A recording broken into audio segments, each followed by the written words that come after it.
Good afternoon. Living with মিলতে সবাইকে স্বাগত। হোপফুলি সবাই ভালো আছো, সুস্থ আছো, অবশ্যই বেঁধে বেঁধে আছো। এখন প্রায় 2:30 বাজতে যায়। আজকে বৃহস্পতিবার। বহুদিন পর আবার হয়তো একটা বিতর্কিত ভিডিও হলেও হতে পারে। দেখো, আমি একটা কথা সবার আগে ক্ষমা চেয়ে নিচ্ছি। কারোর যদি মনে কোথাও আঘাত লাগে আমার এই ভিডিওতে, আমি সত্যি ক্ষমা প্রার্থী। কিন্তু আমার প্রিন্সিপাল একটা আছে, সেটা হচ্ছে আমি অন্যায়ের সাথে না ওই জোড়াতালি মেরে চলতে পারি না। আর পেটে এক মুখে এক, আমি সেই পাশাও পড়ে আসিনি। তার ফলে এতদিনে দেখেছো আমার ফ্যান ফলোয়ার্স বলো, আমার সব কিছু কম। তার কারণ আমি ওই চাটুকার বৃত্তিটা কিছুতেই পারি না, কিছুতেই পারি না, রক্তে নেই। ঠিক আছে, তো ফার্স্টে আজকে একটা কথা বলি। আমরা কন্ট্রোভার্সিতে যারা আছি, কন্ট্রোভার্সি ক্রিয়েটার্স হিসেবে দাবি করি, কিন্তু কন্ট্রোভার্সি রুলস ফলো কজন করি? খুব কম সংখ্যক। বেশিরভাগই ব্যক্তি আক্রমণ। এটাই হয়ে গেছে এখন কন্ট্রোভার্সির নতুন ডেফিনেশন। তবুও সেটাকেও, যেটা আমি পছন্দ করি না, ব্যক্তি আক্রমণ আমি পছন্দ করি না। তবুও যেটা এখন ব্যক্তি আক্রমণটা যেহেতু কন্ট্রোভার্সির একটা পার্ট হয়ে গেছে, তো সেইটাকে লক্ষ্য করে আমি এটুকু বলতে পারি নিশ্চয়ই, যারা কন্ট্রোভার্সির মধ্যে যাদের মুখগুলো দেখা যাচ্ছে, যারা কন্ট্রোভার্সি করছে, পার্ট অফ কন্ট্রোভার্সি যারা, তাদেরকে নিয়ে করুক। কিন্তু যারা কন্ট্রোভার্সি জোনের মধ্যে নেই, যা দূর তক কন্ট্রোভার্সির সঙ্গে যাদের কোনো রিলেশন নেই, তাদেরকে অযথা আক্রমণ করাকে আমি ধিক্কার জানাই। যেমন তোমরা সবাই জানো যে আমি বাচ্চাদের আক্রমণ করার থেকে মানে ধিক্কার জানাই যে যেই করুক। কারণ বাচ্চাগুলো কেউ কন্ট্রোভার্সি জোনের মধ্যে নেই, কারোর হাজবেন্ড কন্ট্রোভার্সির মধ্যে নেই, তেমন কারো স্ত্রীও কন্ট্রোভার্সির মধ্যে নেই। কন্ট্রোভার্সি যদি কোনো মেল ক্রিয়েটার করে, সেই মেল ক্রিয়েটারকে অ্যাটাক করা হতে পারে। কোনো ফিমেল ক্রিয়েটার করছে, ফিমেল ক্রিয়েটারকে অ্যাটাক করা হবে। মানে ওয়াইফ করছে বলে তার হাজবেন্ডকে যেমন অ্যাটাক করা যাবে না, হাজবেন্ড করছে বলে তার ওয়াইফকেও অ্যাটাক করা যাবে না। আমার ভিডিওটা যেখান থেকেই শুরু। আরশ, বাংলাদেশে আরশ আমার খুব ফেভারিট একজন ক্রিয়েটার। আমার মানে খুবই ছোট সন্তান সম।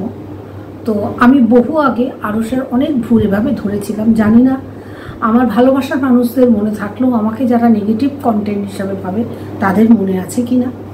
যখন আরশ একবার আমাদের প্রাক্তনকে একটা বিকনি ছবি পরে থাম্বনেল দিয়েছিল, আমি তখন তীব্র প্রতিবাদ করেছিলাম যে এরকমভাবে তুমি মেয়েদের বেআব্রু করতে পারো না। আমার কাছে মেয়ে মানে মায়ের জাত। হিন্দু, মুসলিম, খ্রিস্টান, জৈন ওপর আমি ডিপেন্ড করে বলছি না। সমস্ত মারা, মুসলমানের মাও মা, হিন্দুর মাও মা, খ্রিস্টানের মাও মা, জৈন ধর্মাবলম্বী তার মাও মা, বৌদ্ধিস্টের মাও মার ওপর আর কোনো কথা হয় না। এখানে কোনো জাত পাত ভেদ কিচ্ছু আসবে না। তো আরশকে সেখানে আমি বলেছিলাম তুমি এভাবে থাম্বনেল দিতে পারো না, এবং অনেকেই প্রতিবাদ করেছিল। আরশ সেই থাম্বনেলটা চেঞ্জ করেছিল। আরশের একটা প্লাস পয়েন্ট আছে, অন্যায় করলে ওকে ধরিয়ে দিল কিন্তু কারেকশন হয়। যেভাবে ও কারেকশন হতে হতে এখন ফ্রন্ট ফেজে যখন ভিডিও করছে, ও কিন্তু অনেক চেঞ্জ, সে উদ্ধত্তর মধ্যে আর নেই। আর সর্বোপরি আরশ এখন আমাদের থেকে অনেক দূর চলে গেছে। তার কারণ আরশ বাংলাদেশের কন্টেন্ট নিয়ে করে আরশ প্রায় লাখের উপর ভিউজ করছে। একটা ভিডিওসে 1 lakhs-এর উপর ভিউজ, মানে আরশ ভাইরাল। আরশের স্পার্কেল ওয়েভ যে চ্যানেলটা আছে সেটা অলরেডি ভাইরাল, কারণ 1 lakhs-এর উপর ভিউজ। এটা ফিডে অটোমেটিক্যালি এসে যাচ্ছে, কেউ কারো সাবস্ক্রাইব করা থাকুক বা না থাকুক। তার মধ্যে তাকে যখন তাদের দেশের মানুষরাও সুন্দর করে মেনে নিয়েছে, তার মধ্যে নিশ্চয়ই পোটেনশিয়ালিটি আছে বলেই তাকে মেনে নিয়েছে। তো আমি কেন এই কথাগুলো বলছি? আরশ আজকে যে ভিডিওটা করেছে, সেই ভিডিওটা আমার ভালো লাগেনি। যারা আরশকে নিয়ে কন্ট্রোভার্সি করছে তাদের এগেনস্টে আরশ মুখ খুলতে পারে 100 বার, 100 বার কন্ট্রোভার্সি জোনে আরশকে নিয়ে যারা যারা কথা বলছে তার এগেনস্টে আরশ মুখ খুলতে পারে, এটা তার পূর্ণ অধিকার আছে অ্যাজ এ কন্ট্রোভার্সি ক্রিয়েটার। কিন্তু যে মুখ খোলেনি, যে কিছু বলেনি, তাকে আক্রমণ করা কেন? যেমন সঞ্জয়ের ওয়াইফকে কেন আক্রমণ করা হলো? সঞ্জয়ের ওয়াইফ তো কন্ট্রোভার্সির জন্য নেই, দূর তক ওর কোনো রিলেশন নেই। যেখানে আমরা বলছি যে বাচ্চাদের আক্রমণ করা হবে না, হাজব্যান্ডের আক্রমণ করা হবে না, তাহলে ওয়াইফকে আক্রমণ করা হবে? যেহেতু সঞ্জয় মেল ক্রিয়েটার বলে তার ওয়াইফকে আক্রমণ করা হবে? ওর ওয়াইফ ইনস্টাতে তার ইচ্ছা মতো সে শ্যুট করছে, সে কীরকম তার রিলস করবে সেটা তার ব্যক্তিগত ব্যাপার। ইনস্টা ঘাটলে আমরা এরকম ও কি রিলস, ওর থেকেও আরও অনেক ক্রিয়েটারদের আমরা রিলস দেখি যেগুলো হয়তো আমাদের সকল চোখে খারাপ লাগতে পারে, তো সেটা তার একদম ব্যক্তিগত ব্যাপার। সেটাকে কন্ট্রোভার্সির জন্য টেনে আনাটা তো কোনো উচিত হয়নি। আরও তুমি সঞ্জয়ের খারাপ লেগেছে, সঞ্জয় তোমাকে কিছু খারাপ কথা বলেছে, তুমি তার নিশ্চয়ই প্রতিবাদ করো। এবং সঞ্জয় পরশু আমি এই সোর্সে বলি, সঞ্জয় হয়তো আমাকে ফলো করে না করাটাই স্বাভাবিক। আমি অতি তুচ্ছ মানের একজন ক্রিয়েটার, আমাকে যে ফলো করতেই হবে নট দ্যাট, বাট আমার সঞ্জয়ের মানে ওর ওই বলার কায়দাটা আমার খুব বরাবরই ওকে আমার ভালো লাগে। ও আমাকে নিয়ে ক্রিটিসাইজ যে করেনি একদম তা না, 2-3 বার করেওছে। তার প্রতিবাদে আমিও 2-1টা করেছি, সে নেগেটিভ ভাবেই হোক হয়েছে বা ওকে বুঝিয়ে হোক হয়েছে। তো ব্যাস, কোনোটাই বাড়াবাড়ি পর্যায়ে না ও নিয়ে গেছে না আমি নিয়ে গেছি, কারণ আমি প্রত্যেকটা রিলেশনে একটা দায়রা মেনটেন করতে ভালোবাসি।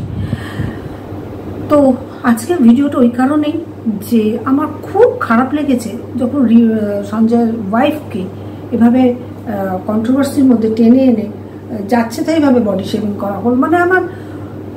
মানে জাস্ট ধিক্কার জানাচ্ছি। আরও পারলে ওইগুলো এডিট করে বাদ দিয়ে দিও।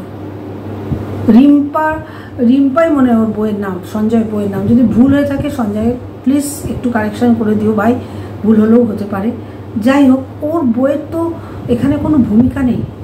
ও অ্যাজ এ হাজব্যান্ড ওর কতটা খারাপ লাগলো আজকে, লাগাটাই স্বাভাবিক।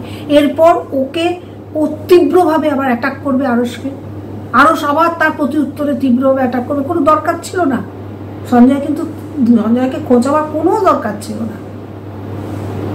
আরশকে বলছে, আরশ কেন এরকম ছোটোখাটো ভুল করে ফেলো বাবা, কেন ভুল করে ফেলো? তুমি তো ভিডিওস খারাপ করো না।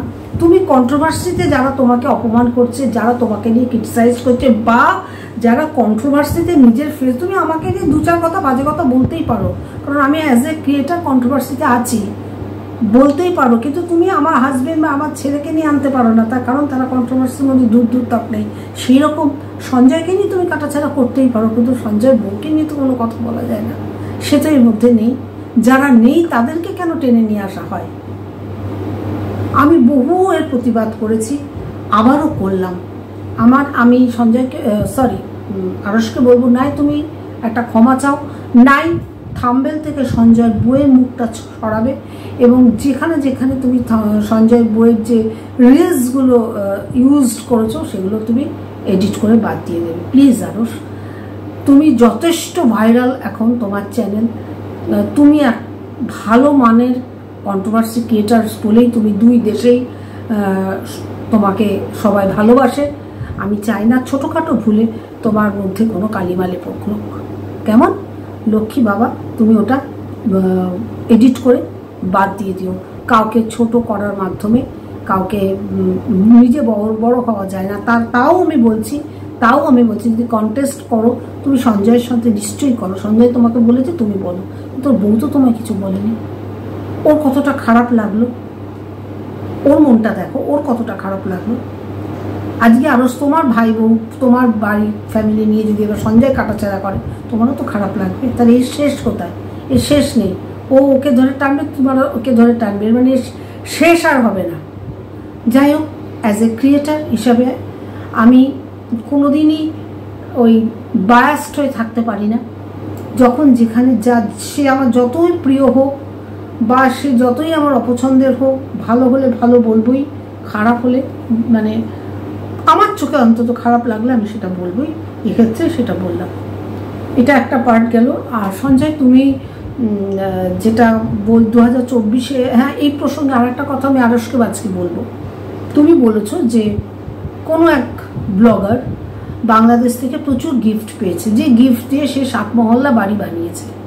তোমার কথা আমি অথেন্টিক ধরে নিলাম, কারণ তুমি একটা ছবি প্রেজেন্ট করেছো যেখানে সেই বাংলাদেশের অতিথিটাকে তুমি হেজি করে দিয়েছো, তার মানে সেই অতিথি গিফট দিয়েছে। দেখো, গিফট দেওয়াটা কিন্তু খারাপ না, কারণ অতিথি যদি ভালোবেসে কাউকে দেয়, বা যে কেউ যাকে ভালোবেসে দিতেই পারে, গিফট দিতেই পারে।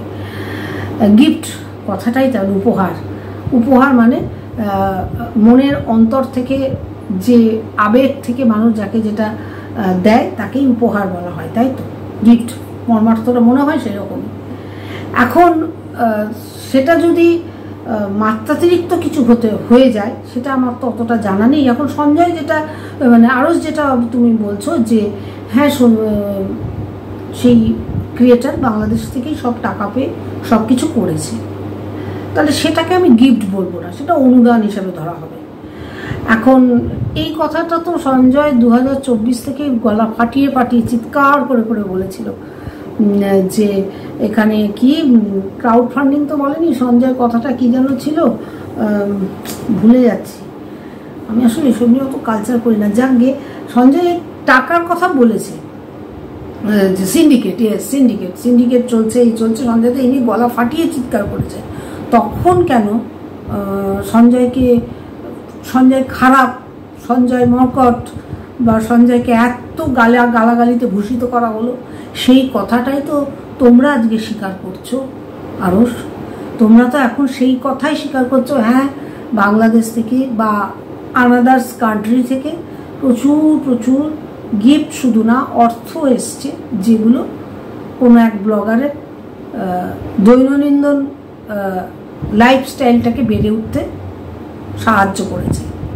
সেই কথাটা তো সঞ্জয় গত বছর থেকে বলছে, তখন তার কথাটাকে খারাপ বলা হলো কেন, এখন বলা হচ্ছে কেন? ঠিক মানে তোমরা ঠিক বলছো না, আমরা যারা বুঝছি যে হ্যাঁ তখনও সঞ্জয় ঠিক ছিল, তাহলে এখনো সঞ্জয় ঠিকই আছে, তাই তো? মানে বকলমে তোমাদের দুরকম কথা হয়ে গেল, এক মুখে দুরকম কথা হয়ে গেল। এটুকু আমি একেবারে গ্রাসরুটের ছোট্ট ক্রিয়েটার, বারবার এই কথা বলবো, আবারও বলবো, যখন যে কথাটা বলবে স্ট্যান্ড পয়েন্টটা ঠিক রেখো, পরে নিজের কথায় নিজেই না দ্বিচারিতা হয়ে যায়। মানে আমি এমন কথা বলে যাব না যেটা পরোক্ষভাবে আবার প্রমাণ হবে যে আমি কোনো এক সময় মিথ্যা কথা বলে গেছি, সেটা নয়। সঞ্জয় তখনও তাহলে সত্যবাদী ছিল, সঞ্জয় এখনও সত্যবাদীই আছে, কারণ সঞ্জয় তখনও সিন্ডিকেট করে চিৎকার করেছিল, এখনও যেটা তুমি বা সীমা সবাই চিৎকার করে বলছো। এবং আরও তো আজকে একটা ক্লিপিং, মানে একটা ছবিরও অংশ দিল, যেখানে ওই বাংলাদেশের ওই ক্রিয়েটারটিকে হেজি করে দেওয়া হয়েছে। যাই হোক, সঞ্জয়কে বলবো, তোমার যদি খুব সন্দেহ হয় এবং খুব মনে হয় যে না এর এগেনস্ট একটা অ্যাকশন নেওয়া উচিত, সেটার জন্য আমার মনে হয় ইউটিউব নয়, ইউটিউবে তো এইসব কেস কামারি হয় না, মানে মানি ট্রানজ্যাকশন বা কে কি কোন খাতে ব্যয় করে ঘরবাড়ি করলো, কি করলো, এগুলোর জন্য একটা ডিপার্টমেন্ট আছে, যেমন income tax department, IT department আছে, এবং সেখানে প্রতিনিয়ত কমপ্লেন লঞ্চ হয়, প্রতিনিয়ত কমপ্লেন নেওয়া হয়, সেল আছে আলাদা। সেখানে গিয়ে যদি, সঞ্জয়কে বলছি, তুমি যদি মনে করো যে ওয়াইটিতে তোমার চোখে যদি নজরে পড়ে যে এই ক্রিয়েটার্সগুলো ক্রাউড ফান্ডিং করে টাকা ইনকাম করছে, বা অন্যভাবে সিম্প্যাথি গেন করে টাকা ইনকাম করছে, বা তাদের অ্যাকাউন্ট সার্চ করলে এরকম প্রচুর টাকা পাওয়া যাবে, ব্ল্যাক মানি, হোয়াইট মানি, যাই বলো না কেন পাওয়া যাবে, সেগুলো দেখার দায়িত্ব তো কোনো ওয়াইটি ক্রিয়েটার্সদের নয়, সেগুলো দেখার দায়িত্ব ইনকাম ট্যাক্স ডিপার্টমেন্টের। তারা রয়েছেন, তারা একদম সেন্ট্রাল গভর্নমেন্টের পরীক্ষা দিয়েই তারা ওইসব ডিপার্টমেন্টে যায়, বড় বড় অফিসাররা আছে, কমিশনাররা আছে, তার সেখানে কমপ্লেন লঞ্চ করা যায়। তুমি কমপ্লেন করো, দেখবে তোমার কমপ্লেন যদি মানে অথরাইজ, মানে ঠিক হয়, ফলস না হয়, তুমি একটা সংবর্ধনাও পাবে ওনাদের কাছ থেকে। সংবর্ধনাও পাবে ওনাদের কাছ থেকে, যে তুমি একটা দুর্নীতিগ্রস্ত মানুষকে ফাইন্ড আউট করার জন্য তুমি সংবর্ধনাও পাবে। কিন্তু যদি তুমি যাকে ফাইন্ড আউট করলে প্রমাণিত হয় যে না, সে কোনো 2 নম্বরই করে তার সম্পত্তি বৃদ্ধি করেনি, সে তার স্বরোজগারে করেছে, তুমি ফলস স্টেটমেন্ট দিয়েছো, তাহলে তোমার আবার জরিমানা হয়ে যাবে। দুদিকেই বিপদ আছে। যাকগে, এটা ইয়োর চয়েস, এটা একটা অপশান বললাম। যেহেতু সৌভাগ্যই বলবো যে ইনকাম ট্যাক্স ডিপার্টমেন্টের সাথে আমার ওতপ্রোতভাবে স্টিল নাও সম্পর্ক। আমার দাদা ইনকাম ট্যাক্সের প্র্যাকটিস করে, আরও 2 দাদা মানে আমার কলকাতায় আছে, শ্রীরামপুরে আছে, যারা ইনকাম ট্যাক্সের প্রতিনিয়ত প্র্যাকটিস করছে, আয়কর ভবনে আসে, চুচড়ো ইনকাম ট্যাক্স ডিপার্টমেন্টে যায়। তোমাদের যদি মনে হয় যে তোমরা এগোবে ইনকাম ট্যাক্স ডিপার্টমেন্টের মাধ্যমে, যারা যারা তোমাদের চোখে মনে হয় ইউটিউবে 2 নম্বরই করে টাকা রোজগার করছে, তাদেরকে ফাইন্ড আউট করবে, তোমরা বলো ভিডিওর মাধ্যমে। আমার দিক থেকে যতটা হেল্প করার আমি করে দেবো, এটুকু আমি বলতে পারি। ওকে, আজ এই পর্যন্ত। সবাই ভালো থেকো, সুস্থ থেকো, অবশ্যই বেঁধে বেঁধে থেকো। যদি কোথাও কোনো ভুল বলে থাকি ক্ষমা করে দিও, এইটুকুই। সবাই ভালো থেকো, সুস্থ মন নিয়ে থেকো। ওকে, বাই।